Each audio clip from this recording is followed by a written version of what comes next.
नमस्कार दोस्तों, मैं आपका दोस्त आशीष शर्मा एक बार फिर से श्रीजी संस्कृत क्लासेज में आपका स्वागत करता हूं।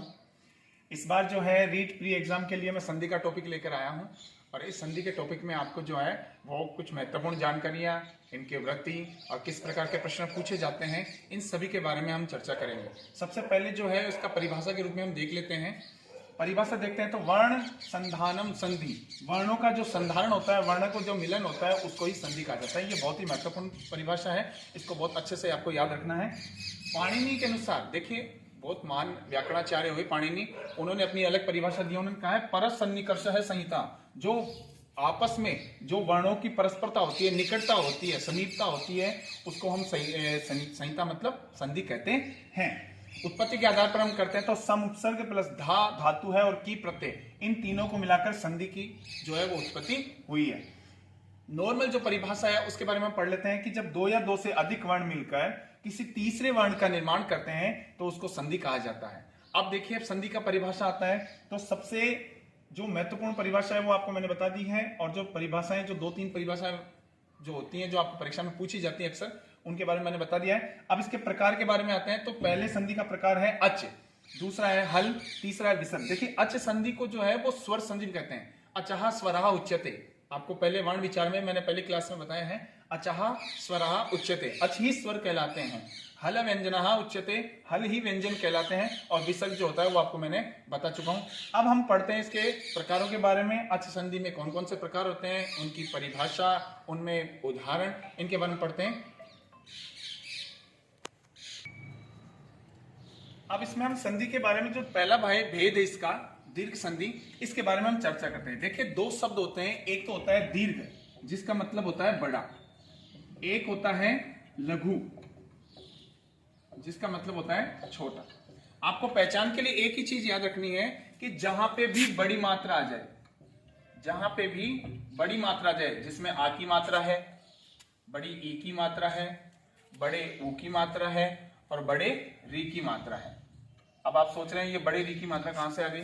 देखिए, अगर कोई भी अक्षर होता है, जैसे मान लीजिए क कबूतर है, उसके ऐसे नीचे एक मात्रा लटकती है, हैंग करती है, वो होती है छोटे री की मात्रा। अब जब एक और ऐसे हो जाती है तो ये हो जाती है बड़े री की मात्रा। मतलब आपको जब ये चारों मात्राएं जहां पे भी दिख जाए, आप पहचान सकते हैं कि वहां पे दीर्घ संधि है। देखिए, सबसे पहले आपको बता दूं, आपको पहचान और विग्रह दोनों करना आना बहुत ही आवश्यक है। ठीक है, तो हम इसके बारे में देखिए, मैंने एक सारणी बनाई है, आप इसकी स्क्रीनशॉट ले लेना, जिसमें आपको पहले बता दूं, या ए हो या फिर आ हो, ए हो या फिर आ हो, इसमें इसके सामने अगर समान स्वर आता है तो अपने को बड़ा दीर्घ ही करना है। देखिए, इसका मैंने सूत्र लिखा है, अक सवर्ण दीर्घ है। अक में आते हैं ए ई उ री, ठीक है। इनके बाद में सवर्ण, सवर्ण का मतलब होता है समान वर्ण आए तो वहां पर दीर्घ हो जाता है, मतलब बड़ा हो जाता है। मैंने इसको समझाने की कोशिश की है, ध्यान से देखिए। अक का मतलब है ए ई उ री, इनके बाद में सवर्ण समान वर्ण आए, यही वर्ण आने चाहिए, चाहे वो बड़ा हो सकता है चाहे वो छोटा हो सकता है। इसके बाद में आए तो वहां पर दीर्घ हो जाता है, मतलब ए या आ हो तो उसका आ, ई या ई हो तो उसका ई, उ या उ हो तो उसका उ, इसी प्रकार री या री हो तो उसका री। अब इसमें हम उदाहरण पढ़ते हैं। सबसे पहले मैंने इस वाले के उदाहरण जो है वो लिखे हैं। देखिए, सबसे महत्वपूर्ण, पहले एग्जाम जो है, जो परीक्षा है, उसी का मैंने उदाहरण लिया है। अब देखिए इसमें, सॉरी ये उदाहरण ई वाला है, क्षमा कीजिए, पहला उदाहरण ले लिया मैंने विद्यालय। अब इसमें देखिए, सबसे पहले पहचान की आ की मात्रा है, जो मैंने आपको भी बताया, जहां पे भी बड़ी मात्रा आ जाए वहां क्या दीर्घ संधि हो जाएगी। जहां पे भी बड़ी मात्रा जाए कौन संधि हो जाएगी, दीर्घ संधि हो जाएगी। तो इसमें विग्रह कर देंगे, विद्या धन आलय, विद्या धन आलय। इसी प्रकार हिमालय का है तो हिम धन आलय, हिम धन आलय। इसी प्रकार जो है दैत्यारी। अब आप लोग जो है वो ये बिल्कुल कंफ्यूजन नहीं होंगे कि यहाँ पे यह भी आ गया, यहाँ पे एक की मात्रा होगी, इसके बारे में हम आगे चर्चा करेंगे। ये संधि के इसमें यण संधि का और वृद्धि संधि का भी सूचक है, जिसमें पहचान में हमें दिक्कत हो सकती है, परंतु वहां पे हम बिल्कुल सावधानी से इस चीज को देखेंगे आगे। दैत्यारी है, इसमें आ की मात्रा आ गई तो दैत्य, दैत्य का मतलब होता है दुश्मन, सॉरी दैत्य का मतलब होता है राक्षस। आगे है अरि, जो राक्षसों का दुश्मन अर्थात श्री हरि विष्णु, तो दैत्य धन अरि। इसी प्रकार चापी, तो चय धन अपि, जय धन अपि। इसी प्रकार रत्नाकर है तो रत्न धन आकर, रत्न धन आकर। इसी प्रकार महाशय है तो एक चीज ध्यान में रखिएगा, आगे भी संधि में जहां पे भी मह आता है, जहां पे भी महा आता है वहां आपको महा लगाना है, चाहे वो समास में हो चाहे वो संधि में हो। आपके समास में हो जाएगा महान और संधि में हो जाएगा महा। ठीक है, तो महा धन आस्य, जिसका आस्य बहुत ही महान है। इसी प्रकार परमानंद तो परम धन आनंद, परम धन आनंद। इसी प्रकार विद्यार्थी है तो विद्या धन अर्थी। यहां पे आप लोग आर्थी नहीं करेंगे, अर्थी का मतलब होता है ग्रहण करना, अर्थी का मतलब क्या होता है ग्रहण करना। स्क्रीनशॉट ले लीजिए आप। अब हम जो है वो ई के उदाहरण पढ़ते हैं। इस ई के उदाहरण में देखिए, परीक्षा पहला उदाहरण लिया है मैंने। आपको एक बात बता दूं, जहां पे ईश, इक्षा और ईशु अगर ये शब्द आते हैं धनात्मक चिन्ह के बाद में, तब तो ई बड़ा करना है। इंद्र शब्द आता है तो वहां पे इंद्र आपको छोटा करना है। देखिए इसमें देखिए परीक्षा है तो इसमें देखिए परिधन इक्षा, परिधन इक्षा जो मैंने यहाँ पे बताया है। ठीक है, इसी प्रकार श्रीशय, ये बहुत महत्वपूर्ण उदाहरण है। श्री धन ईशय, श्री धन ईशय। इसी प्रकार कविंद्र है तो कवि हमेशा शब्द जो है वो छोटा होता है और इंद्र हमेशा इंद्र में ई छोटा आएगा, जो मैं यहाँ पर बता चुका हूं आपको। तो ये जो 4-5 शब्द मैंने आपको लिखे हैं वो आपको याद रखना बहुत ही आवश्यक है। इसी प्रकार महती आवश्यकता है। अब महती जो है वो महान होता है तो इसमें बड़ी मात्रा आएगी, और इस प्रकार महती प्लस इच्छा, इच्छा में भी हमेशा ई छोटा ही आता है, ये बात ध्यान में रखिएगा। इच्छा में भी ई कौन सा आता है हमेशा छोटा। इसी प्रकार नदीस तो नदी अपने आप में बहुत बड़ी होती है, इस प्रकार बड़ी और ईश है, नदी धन ईश है।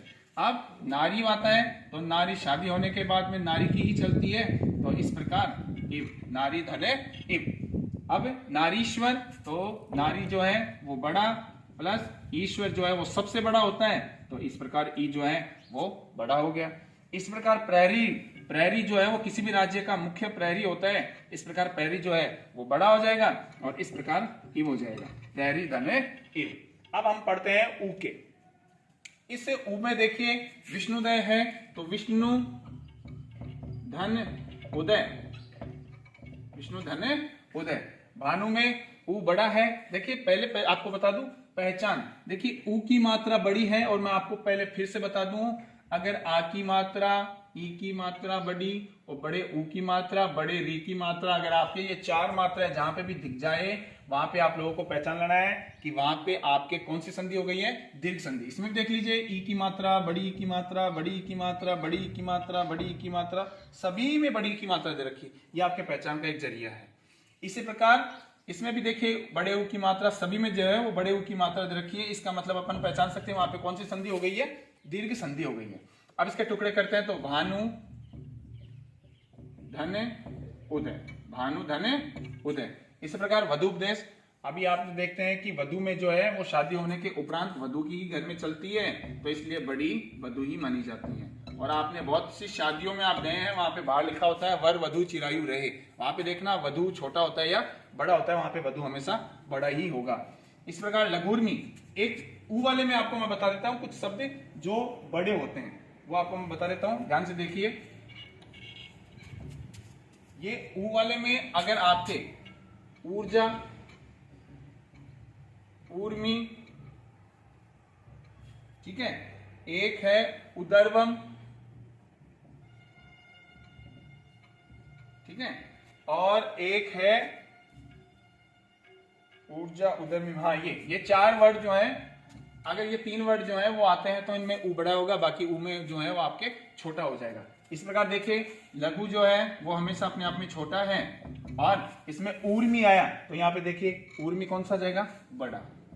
इसमें आपकी एक कंफ्यूजन ये नहीं रहेगा कि मैं यहाँ पे बड़ा करूं। देखिए वहां आपके जो है वो जब ऑप्शन देता है तो उसमें आपको छोटा वाला पद भी देता है और बड़ा वाला पद भी देता है, तो आपको कंफ्यूजन होने की आवश्यकता नहीं होगी।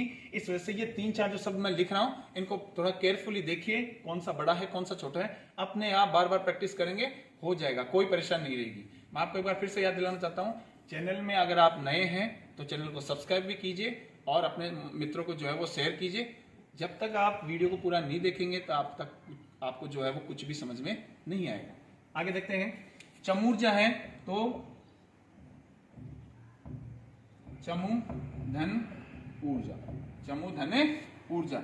इसी प्रकार भूधर्वम है तो भू धन उदर्वम, भू धन उदर्वम। इसी प्रकार वधुक्ति है, मैं आपको पहले बता चुका हूं, वधु जो है वो अपने आप में बहुत बड़ी है, इसलिए वधु में जो है वो मात्रा बड़ी आएगी। अब देखिए सुक्ति है तो सु धन उक्ति। इसमें आप एक बार है ना जो है इन सभी का एक बार स्क्रीनशॉट ले लीजिए, सेट कर लिए। अब देखिए इसमें री वाला जो है वो उदाहरण देखते हैं। री में जो है वो री छोटा हो चाहे बड़ा हो उसके स्थान पर बड़ा ही होता है, जैसा कि मैं आपको बता चुका हूं। तो इसमें आपको एक चीज ध्यान में रखनी है, कोई भी अक्षर के नीचे ऐसे सांप की तरह या गुंडी मार के जो है वो आए, या जैसे आप समझ सकते हैं घुंघराले बाल इसकी तरह आए, तो वहां पे अपन पहचान सकते हैं कि वहां पे कौन सी संधि हो जाएगी, दीर्घ संधि हो जाएगी। वहां पे कौन सी संधि हो जाएगी, दीर्घ। दीर्घ का मतलब ही बड़ा होता है, मैं आपको फिर से बता रहा हूं, दीर्घ का मतलब ही बड़ा होता है। तो देखिए जैसे उदाहरण लिखा मैंने मात्रणम, तो इसमें एक जो है वो री तो इधर छोड़ दीजिए और दूसरा जो है वो री इधर अक्षर के रूप में बदल दीजिए, इस प्रकार मात्र धन ऋणम हो जाएगा।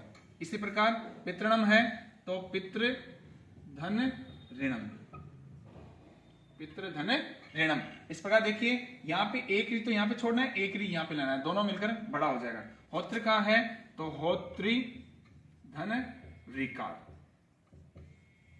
इसी प्रकार जो है आपके पितृदि है, पितृ धन रिद्धि, पितृ धन रिद्धि। इसी प्रकार मातृदि है तो मातृ धन रिद्धि। इसी प्रकार देखते हैं अपन, इसी प्रकार देखते हैं दीर्घ का। इसमें केवल एक मात्र ये उदाहरण होता है, इसमें दीर्घ का अभाव होता है, इसमें ये जो उदाहरण है वो आपको पूछता नहीं, फिर भी मैं जो है वो आपको बता देता हूँ। दीर्घकार होता है, इसमें दीर्घ जो है वो ऐसे कैसे, और इसके स्थान पर जो है वो दीर्घ धन दीर्घकार। इसमें दीर्घ का अभाव होता है, ये मिलकर ऐसा नहीं है कि इस प्रकार ये री बन गया, इसमें दीर्घ का अभाव होता है। ये कोई इंपोर्टेंट, परीक्षा के लिए कोई इंपोर्टेंट नहीं है। अब हम पढ़ते हैं गुण संधि। अब देखिए हम गुण संधि के बारे में पढ़ते हैं। इस गुण संधि में एक सूत्र होता है अधेन गुण। इस गुण संज्ञा का जो है वो गुण संज्ञा का विधायक सूत्र आपको पूछ सकता है, एक नंबर का प्रश्न पूछ सकता है आपको। उसमें गुण संज्ञा विधायक सूत्र निम्नांकित के न या के कौन सा है, तो इसमें देखिए आपको आधगुणा सूत्र भी दे सकता है, कंफ्यूजन होने की जरूरत नहीं है। वो केवल गुण संधि का सूत्र है आधगुण, ये गुण संज्ञा विधायक सूत्र है अधेन गुण। इसका मतलब है अधेन गुण में आता है जो है ए या आ के बाद में ई उ री होता है, तो इनके स्थान पर क्रमशः ई के स्थान पर ए, उ के स्थान पर ओ, री के स्थान पर अर आदेश हो जाता है। इसमें देखिए सारणी जो है वो बहुत ही महत्वपूर्ण है। सारणी में इसलिए बना रहा हूं ताकि आपको अच्छे से याद हो जाए। अब आपको जो है पहचान का एक जरिया बता देता हूं गुण संधि को कैसे पहचानेंगे। अगर सिंगल ए की मात्रा, सिंगल ओ की मात्रा और अंत में री की मात्रा, ये तीन मात्राएं जहां पे भी दिख जाए आप लोगों को वहां पहचान लेना कि वहां पे कौन सी संधि हो जाएगी, गुण संधि। देखिए सबसे पहले मैं इस मात्रा की बात करता हूं। देखिए मात्रा आई मतलब गुण संधि। अब इसका विग्रह कैसे करना है, रमा धन, इस ए के स्थान पर क्या है ई, आगे क्या है से। क्या हम ये ईश जो है वो सही लिख रहे हैं, नहीं, क्योंकि मैंने पूर्व दीर्घ संधि में बताया कि ईश, इक्षा, ईशु आए ये हमेशा अपने आप में बड़े होते हैं। इस प्रकार रमा धन ईश। इसी प्रकार सुरेश का है तो सुर धन ईश है। इसी प्रकार महेश का है तो महा धन ईश है। मैं आपको फिर से बता रहा हूं, जहां पे भी मह शब्द आता है वहां अपने आप को महा मानना है, ध्यान रखिएगा। जहां पे भी मह शब्द आता है वहां अपने आप को क्या मानना है, महा। इस प्रकार नरेश है तो नर धन ईश है। मैं आपको फिर से बता रहा हूं, जहां पे भी ईश, इच्छा, ईशु आए वहां पे ई बड़ा, बाकी इंद्र आता है, इच्छा आता है तो वो ई कौन सा होगा, छोटा होगा। इस प्रकार नरेंद्र का देख लीजिए, नर धन इंद्र, जो मैंने आपको बताया अभी इंद्र आता तो ई छोटा। इस प्रकार तथेति है तो इसमें हो जाएगा तथा धन इति, तथा धन इति। राकेश है तो इसमें हो जाएगा राका नहीं, राक नहीं होगा, राका हो जाएगा। राकेश है जो है वो चांद का पर्यायवाची है, अर्थात जो चांदनी का स्वामी है, चांदनी का जो मालिक है उसको कहते हैं राकेश। ममेदम है तो मम धन इदम, मम धन इदम। इस प्रकार ऊ के स्थान पर ए होता है तो इसमें भी देखिए ये तो हमने पहचान लिया कि जहां पे सिंगल एक ही मात्रा दिखाई दे वहां पे अपन गुण संधि हो जाएगी। देखिए इसमें सभी में एक ही मात्रा है, देख लीजिए आप, ठीक है। इस प्रकार जहां पे सिंगल ओ की मात्रा हो, देखिए सूर्योदय, नरोत्तम, जलोर्मी, पुरुषोत्तम, नवोडा, महोर्णम, महोदय, सभी में ओ की मात्रा है। तो यहाँ पे देखिए सूर्य धन उदय, सूर्य धन उदय। इसी प्रकार नरोत्तम है तो नर धन उत्तम, नर धन उत्तम। इस प्रकार जलोर्मी है तो जल धन ऊर्मी। मैं आपको पहले बता चुका हूं, ऊर्मी, ऊर्जा, ये जो शब्द आते हैं, 3 शब्द मैंने आपको बताए, वो आते हैं तो जो है वो बड़ा हो जाएगा। इसी प्रकार पुरुषोत्तम है तो पुरुष धन उत्तम। इसी प्रकार नवोडा है तो नव धन ऊडा, इसमें भी ऊ जो है वो बड़ा आएगा। महोर्णम है महा धन ऋणम, महाधन ऋणम। इसी प्रकार महोदय है तो महा धन उदय। अब आप देखिए, आपको मैं बता देता हूं, एक बहुत विशेष बात बता देता हूं।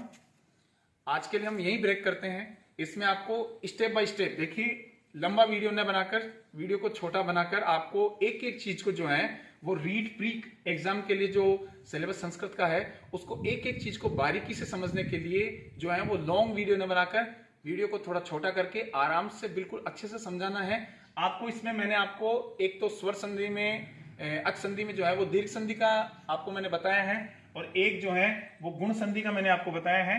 अब इसमें अपन आगे पढ़ लेते हैं री का, फिर इसके बाद में चर्चा करते हैं।